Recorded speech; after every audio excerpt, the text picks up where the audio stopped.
จากเศษแก้วธรรมดาประดิษฐ์กลายเป็นผลิตภัณฑ์ศิลปะโดดเด่นติดพันกับเรื่องราวที่น่าสนใจในสิ่งที่พิเศษสามารถดึงดูดเพื่อนวัยหนุ่มซอกค้นหาวิชานี้แก้วแม่นศิลปะประเภทหนึ่งที่ต้องการความประณีตในขบวนการประดิษฐ์สร้างเพราะฉะนั้นจึงเฮ็ดให้เด็กวัยหนุ่มได้ญาติเวลาและตั้งสมาธิเข้าในวิชานี้อยู่นี่วัยหนุ่มหลายคนได้ใช้ความอดทนหลายชั่วโมงเพื่อประดิษฐ์ค้นคิดตัดออกแบบให้เข้ากันแต่ละสิ้นส่วนของแก้วจากขั้นตอนตัดจัดวางให้เข้ากันทุกขบวนการแม่นเฮ็ดด้วยมือย้อนขั้นตอนที่ยากแต่ผัดได้ประสบการณ์มันเป็นสิ่งที่ดึงดูดให้ทุกคนมาที่นี่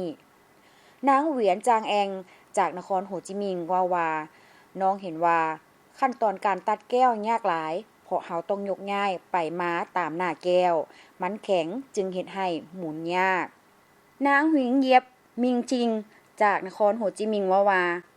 มันมหัศจรรย์หลายย้อนหยังเฮาจึงเฮ็ดได้นี่แม่นความรู้สึกดีใจของวัยหนุ่มที่บ่น่าเชื่อว่าตนเองจะเฮ็ดงานศิลปะนี้ขึ้นมาได้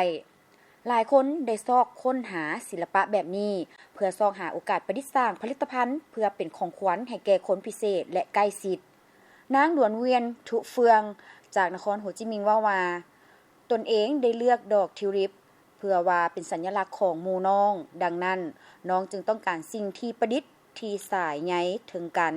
เป็นการเฮ็ดด้วยมือจริงใจให้เป็นของต้อนในขณะที่การดำรงชีวิตของพวกเฮาต้องการค้นหาตนเองศิลปะแก้วที่ประดิษฐ์ขึ้นจากแต่ละสิ้นส่วนนั้นได้กลายเป็นสิ่งที่พวกเฮาซอกหาความสงบเป็นความรู้สึกที่ผสมผสานกับการเรียนรู้ของตนเองหลายขึ้น